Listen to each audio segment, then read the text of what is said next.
Buenos días, buenas tardes, buenas noches. Depende del momento que ustedes estén escuchando o estén mirando este video.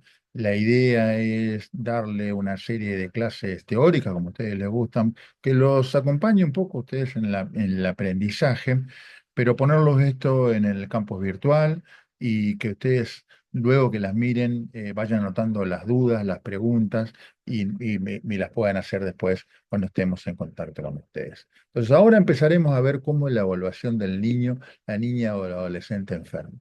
Como dijimos en la clase anterior, ustedes están acá, están escuchando esta clase, están mirando, pero dentro de muy poco ya van a ser profesionales y ya van a ser muy buenos profesionales y van a estar atendiendo a este tipo de pacientes. Ese es el camino a donde nosotros nos vamos. Pero en ese camino hay una tarea difícil, la cual es saber qué es lo que tiene el paciente. Muchas veces decimos, a ver, ¿por dónde empezamos? A ver, ¿cómo hacemos? Bueno, la idea de esta primera clase tiene que ver con esto y la idea de las otras clases es ayudarlos a ustedes a encaminarse en esto de cómo hacer el diagnóstico, de saber, a ver, qué tiene, a ver, cómo comienzo, cómo lo abordo. Entonces, los objetivos de esta clase serán, primero, analizar el abordaje inicial del o la paciente pediátrica o pediátrico y el adolescente, describir algunos algoritmos diagnósticos y analizar los factores que influyen en el desarrollo de dichos problemas. Las competencias que nosotros queremos que ustedes vean es que aprendan a identificar, que empiecen a entrenarse en identificar los signos y síntomas de las entidades generales. Reconocer también que hay un contexto, que hay determinantes socioeconómicos, culturales y ambientales que influyen en estas entidades y conocer sobre todo el momento de la derivación oportuna.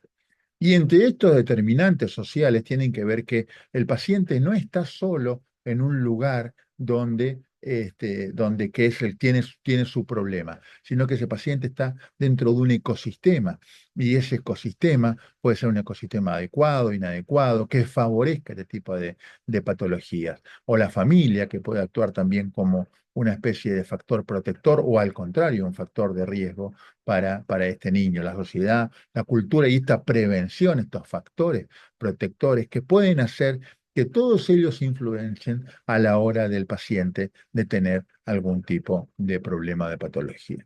Entonces, en la clase esta que vamos a ver generalidades, vamos a ver la evaluación clínica, como vamos a hacer, y sobre todo algunas entidades.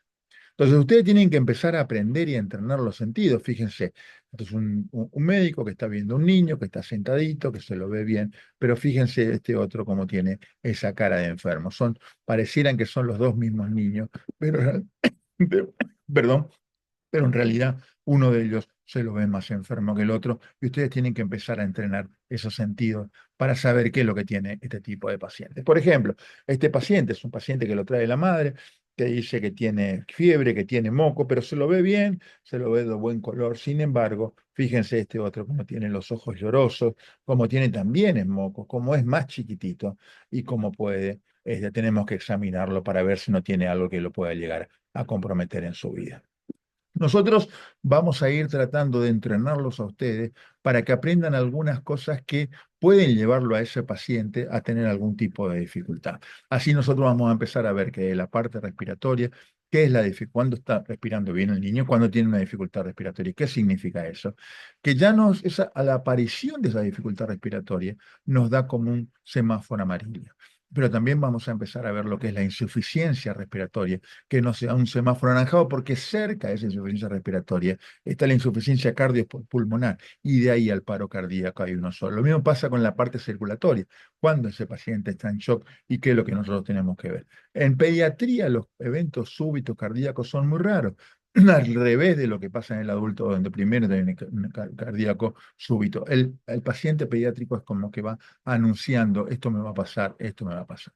Entonces nosotros vamos a ver, empezamos a ver si este paciente está sano por el aspecto, por cómo lo miramos, o si ese paciente está enfermo. Y si ese paciente está enfermo y amerita que nosotros empecemos a chequear cada uno de estos problemas y empecemos a revisarlo y a mirarlo a ver qué tiene, o ese paciente está muy enfermo, donde esto se hace esencial que ustedes lo revisen. Hablábamos de los contextos, uno de los puntos. Las enfermedades del sistema respiratorio son la tercera principal causa de muerte en los niños. Ya esto, si bien estos son datos del 2004, esto se ha mantenido y es un problema. Pero tiene que ver con lo que nosotros decíamos no todos los pacientes son iguales. Fíjense que los que más posibilidad tienen de fallecer por problemas respiratorios son los niños menores de 1 año. Y también esto ocurre sobre todo en temporadas. O sea, ¿puede un paciente tener un problema respiratorio, una crisis asmática, una bronquiolitis en enero? Sí lo puede tener, pero la mayor cantidad de los niños a través de los virus respiratorios lo hacen en la etapa de otoño e invierno. Y tiene que ver con el contexto de la familia, decíamos. Lo mismo, la posibilidad que se muera un niño, fíjense, casi el doble si esta mamá es menor de 15 años. O fíjense casi 5 veces si encima esta mamá es analfabeta. Como estos factores protectores que tienen que ver con la familia, a veces realmente se pueden no existir o pueden ponerse mal, que hace que el paciente tenga más riesgo y que ustedes tengan que mirar no solamente lo que tiene el paciente, sino el contexto socioeconómico. Y por supuesto hay bebés también que nacen prematuros, menores de 2.500 gramos, que eso también tienen mayor posibilidad a estar más enfermos o que esa enfermedad los comprometa más aún. Entonces, uno de los puntos que nosotros tenemos que empezar a mirar es decir, esta primera mirada, este contacto con el paciente y ver cómo es el aspecto, cómo la respiración y cómo la circulación. Eso es lo que se llama el triángulo de evaluación pediátrica. Ese triángulo de evaluación pediátrica es la valoración inicial, lo que nosotros vemos, esos 3 lados del triángulo. Si nosotros no tenemos ningún lado comprometido, es algo verde, o sea, posiblemente el paciente esté bien y no haya ningún tipo de compromiso de lo que tengamos que ver. Por supuesto que si cuando empiezan a aparecer y a comprometerse 1, 2 o 3 lados, sobre todo si están los 3 lados, esto es un semáforo rojo de que algo está pasando. Y esta valoración lo tenemos que hacer en los primeros 20 segundos de que lo estamos viendo al paciente. Lo vamos a ir entrenando en ustedes. Ustedes se tienen que entrenar también en los trabajos prácticos, cuando ustedes lo ven a ese paciente. Es decir, a ver cómo es el aspecto. ¿Está lúcido? ¿Está vigil? ¿Es un lactantito y viene llorando y la mamá viene y lo calma enseguida o no? ¿O es inconsolable el llanto? ¿O es un chiquito más grande, de 4, 5, 6 años o de 10 años y que está muy decaído?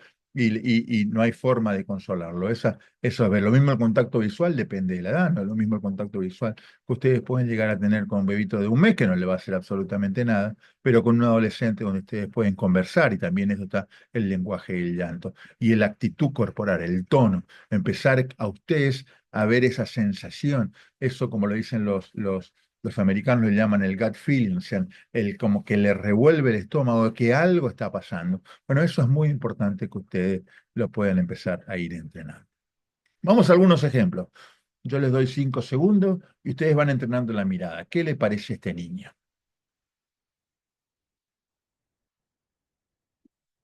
¿Y esta niña? ¿Qué les parece? Fíjense el aspecto. Hoy recién hablábamos del aspecto. Fíjense cómo está. ¿Y este niño?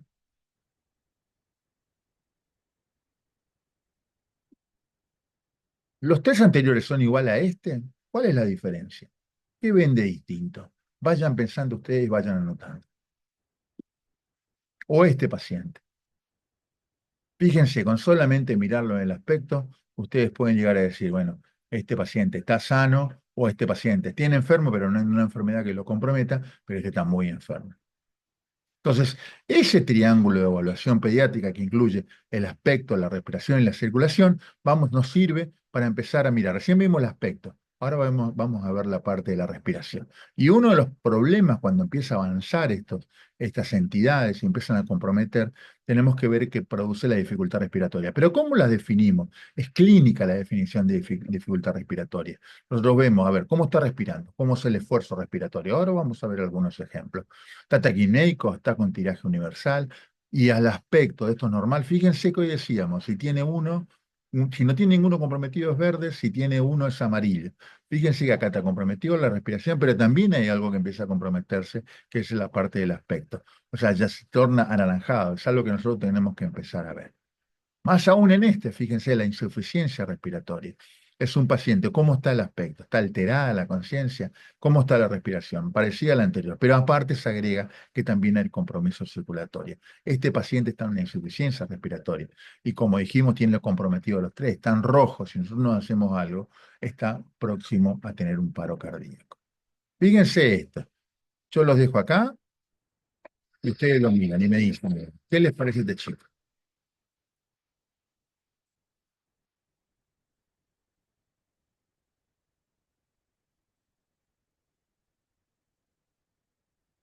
Emilia, edad, 7 meses.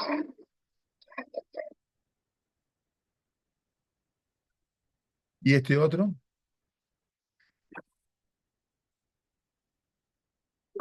Agudícense sus sentidos. Vayan mirando. ¿Qué es lo que tienen que hacer?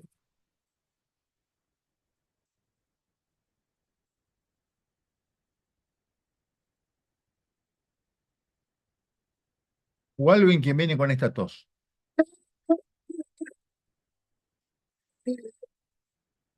¿Qué les parece estos pacientes? Vayan mirando a ver qué es lo que les parece a estos pacientes.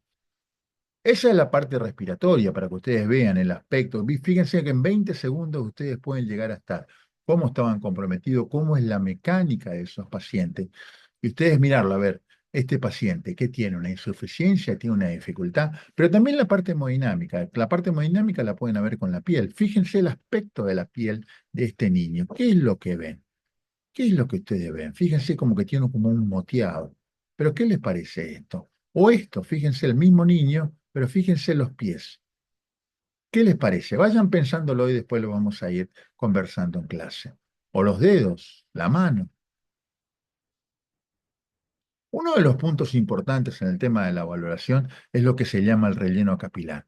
Ustedes van a ver cómo yo le tomo acá, presiono acá, fíjense que los dejo primero como exangüe a este dedo y después cuento durante 6 segundos cuál es el relleno capilar. 10 segundos.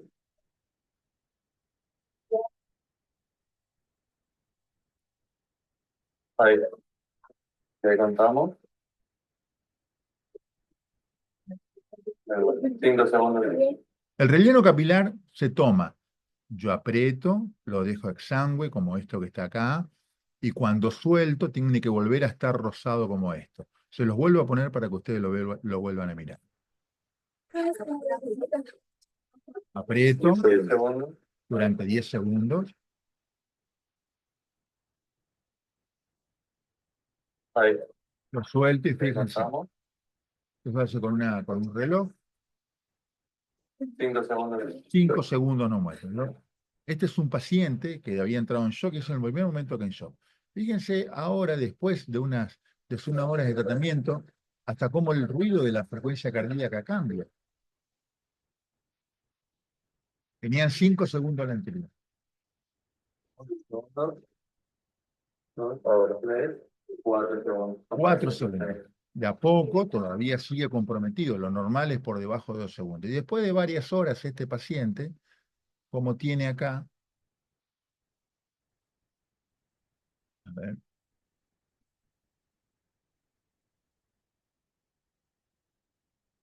perdón,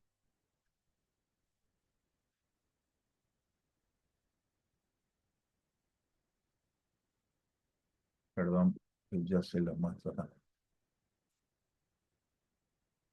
Ahí está. Fíjense,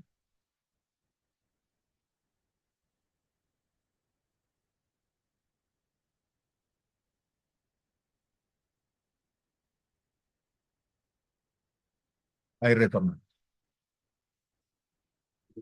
10, ¿listo? Fíjense, lo que era este a lo que era este. Los vuelvo a poner este.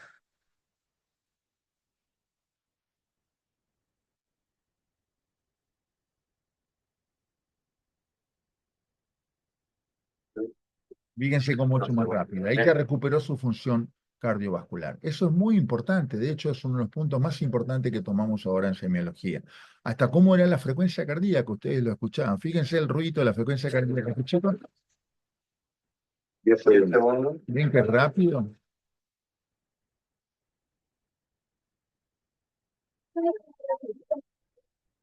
Fíjense, 10 segundos. fíjense, y escuchen la frecuencia cardíaca de esto.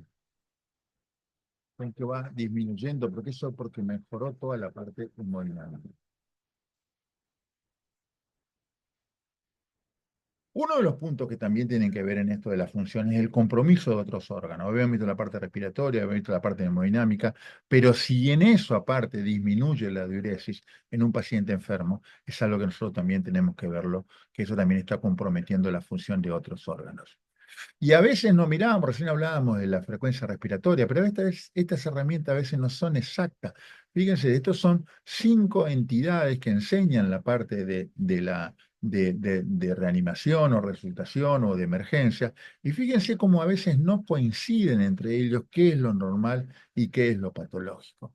Entonces, a veces esa herramienta nosotros tenemos que ir en la clínica y no exactamente el punto si tiene menos de 20 de frecuencia, o sea, 29 de frecuencia respiratoria o 28 ya está enfermo o no está enfermo, sino cómo es el compromiso general. Si ese chico tiene 29 de frecuencia respiratoria, pero está bien, está rosado, sin dificultad, ese chico tiene teniendo algún problema. Ahora, si ese chico tiene una frecuencia respiratoria de 35, pero aparte utiliza los músculos accesorios, está mal, eso es lo patológico. Y a partir de ahí también hacemos una segunda mirada. Ya hicimos la primera mirada, esos 20 segundos, entonces empezamos a hacer una segunda mirada. Ya hicimos el triángulo de evaluación, ahora empezamos a ver la vía aérea, cómo está, el ABC de la parte de la respiración, la parte de la circulación, la parte neurológica y un examen completo general. Eso es lo que se llama el pentágono de evaluación. Y por último, un hexágono de evaluación que tiene que ver con aspectos de qué comió, qué no comió, si no es alérgico, las medicaciones que le dieron, cuáles fueron los antecedentes, o sea, empezar a hacer una historia clínica en esto. También se puede hacer directamente esto y una evaluación secundaria, punto por punto, en general, de ver, a ver qué tiene ese paciente. En el caso de los traumatismos, hay un cambio, porque lo que ahora les voy a mostrar, cómo se ve primero lo exsangue y después se hace el ABCD y la evaluación secundaria, o lo mismo tiene que ver con algunos cambios. Si el paciente tiene un evento circulatorio, en vez de A, B, C, D, E, se puede hacer C, A, B, D, E. Y ahora lo vamos a mirar. Lo normal es que nosotros hiciéramos esto en la parte general. O sea, hicimos el triángulo de evaluación, lo vimos enfermo, entonces empezamos a buscar a ver qué tiene, cómo está la vía aérea, cómo está la respiración, le entra bien el aire, tiene sibilancia, no tiene sibilancia, tiene crepitante, cómo está la circulación, cómo está el pulso, cómo está la frecuencia cardíaca, cómo está la parte neurológica, está despierto, no está despierto, tiene disminución de Glasgow, tiene alguna herida, tiene alguna lesión en la piel que nosotros podamos ver, eso es el D.